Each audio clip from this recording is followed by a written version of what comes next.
Perkenalkan, nama saya Estimasi. Kotak dosnya dengan NIM 2303060028 dari kelas PTNB Prodi Peternakan Fakultas Pertanian.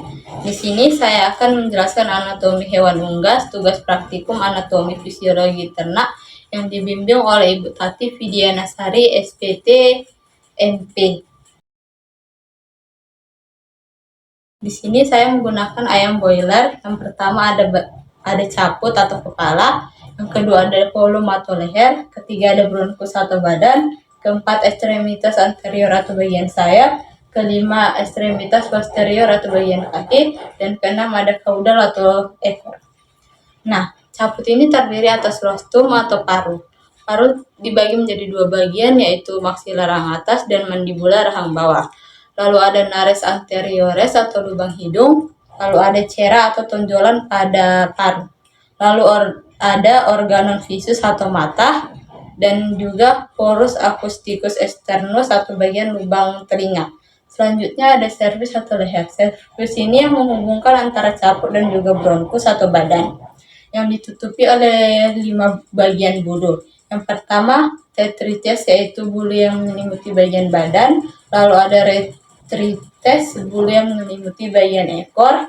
Lalu ada remiges atau bulu yang menyelimuti bagian sayap. Lalu ada parapterum atau bulu yang menyelimuti bahu dari unggas. Lalu ada alaspuria atau bulu-bulu halus yang ada di bagian sayap. Bagian selanjutnya yaitu ekstremitas anterior atau bagian sayap, dibagi menjadi 6 bagian. Yang pertama ada humerus, radius, ulna, oscarpalia, corpanta carpus, dan yang terakhir ada digita. Bagian selanjutnya yaitu bagian ekstremitas posterior. Terdiri 6 bagian, yaitu femur atau tulang paha, yang kedua ada patella atau tulang liput kecil, lalu ada tibul lotus, lalu ada fibula, lalu ada phalanges atau jari.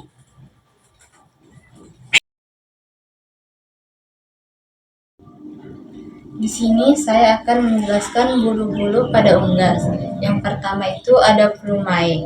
Ini terdiri dari beberapa bagian. Yang pertama ada thalamus, yaitu bagian yang melekat pada tubuh unggas. Lalu ada racis, lanjutan dari thalamus, tidak berongga, merupakan penyokong fisulum. Lalu ada pasilum, bendera bulu yang terdapat di kanan dan kiri.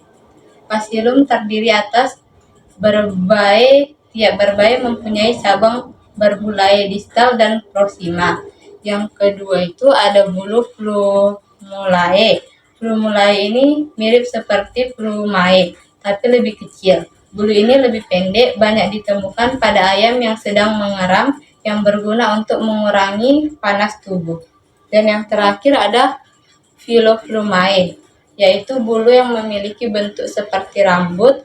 Tangkai bulu yang panjang, fungsinya belum diketahui dengan jelas. Baiklah, di sini saya akan menjelaskan bagian pencernaan dari unggas. Sistem pencernaan unggas dimulai dari rostrum atau paruh, lalu lanjut ke esofagus atau kerongkongan. Merupakan tempat saluran lewatnya makanan, berfungsi mendorong makanan masuk ke organ pencernaan selanjutnya. Lalu ada crop atau tembolong untuk tempat penyimpanan makanan sementara. Selanjutnya ada propenticulus, berfungsi sebagai tempat pencernaan makanan secara enzimatis. Lalu ada ventriculus atau gizzard, tempat untuk menghaluskan makanan dengan bantuan batu-batuan kecil. Lalu ada pankreas, setelahnya ada intestinum tanue atau usus halus, terbagi menjadi 3 bagian, yaitu duodenum, jejunum, dan ileum, yang berfungsi untuk menggerakkan makanan dan menyerap sari-sari makanan oleh dinding usus halus. Selanjutnya ada seka yang berfungsi untuk pencernaan karbohidrat, protein, dan absorpsi air.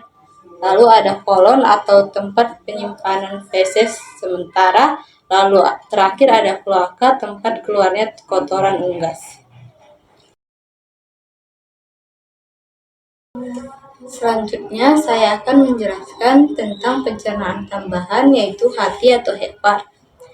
yang terletak di antara gizat dan empedu yang terdiri dari lobus dexter sebelah kanan yang besar dan lobus sinister yang sebelah kiri yang kecil. Berfungsi dalam pencernaan, sekresi empedu, metabolisme protein, karbohidrat dan lemak, detoksifikasi racun, dan penyerapan vitamin.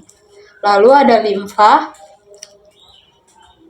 berfungsi untuk menggabungkan sel darah merah yang sudah tua oleh makrofag di vulva merah dan limfosit poiesis di vulva putih.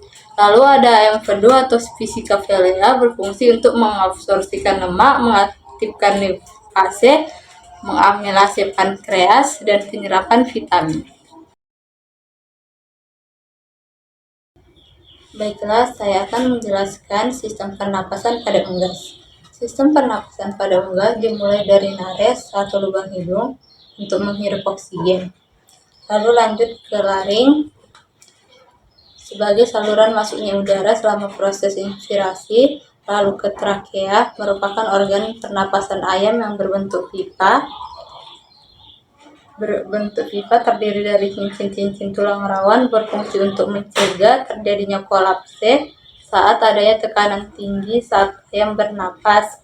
Lalu lanjut ke siring, berfungsi untuk menjaga tekanan udara untuk mengeluarkan suara. Kemudian bronkus kanan dan bronkus kiri. Lalu pulmo atau paru-paru sebagai tempat sirkulasi atau pergantian oksigen dan karbon dioksida. Lalu air sak atau kantong udara untuk mengontrol volume udara di dalam paru-paru.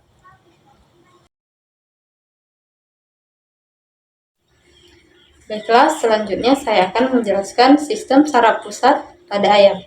Bagian-bagian dari otak yaitu cerebellum berfungsi untuk mengatur aktivitas sadar pada ayam. Cerebellum terdiri dari hemisfer cerebri dan lobus olfactorius. Kedua, cerebellum berfungsi untuk mengatur keseimbangan tubuh. Selanjutnya ada medula oblongata, berfungsi untuk mengatur aktivitas tubuh bagian dalam seperti aliran darah, kebutuhan oksigen, serta fungsi jantung dan paru-paru. Selanjutnya, medula spinalis berfungsi untuk mengantarkan informasi dari otak ke otot dan organ tubuh tertentu. Baiklah, saya akan menjelaskan kor atau jantung. Jantung memiliki tugas utama yaitu memompa darah ke seluruh tubuh serta menampungnya untuk kembali setelah organ paru-paru membersihkan darah. Jantung terdiri dari beberapa bagian, diantaranya ada atrium dexter, atrium sinister, ventricle dexter, dan ventricle sinister. Pada jantung, pembuluh darah dibagi menjadi dua macam, yaitu arteri berfungsi untuk mengalirkan darah dari jantung ke seluruh tubuh yang kaya dengan O2. Sedangkan vena merupakan pembuluh darah yang membawa darah dari seluruh tubuh menuju jantung yang kaya dengan CO2. Dalam sirkulasi ini terdapat dua mekanisme. Yang pertama, inspirasi. Inspirasi itu darah dari paru-paru dibawa oleh vena pulmonalis menuju atrium sinister. Kemudian darah menuju ventricle sinister melalui vulva bicosfidalis, kemudian mengalir menuju seluruh tubuh. Biasanya pada saat proses inspirasi, darah kaya akan O2.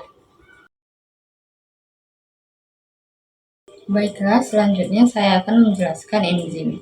Enzim terdiri atas enzim amilase yang berfungsi sebagai pemecah pati atau karbohidrat menjadi glukosa atau gula.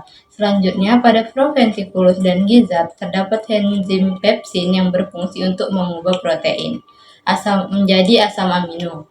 Terdapat enzim lipase yang berfungsi untuk mengubah lemak menjadi asam lemak dan gliserol.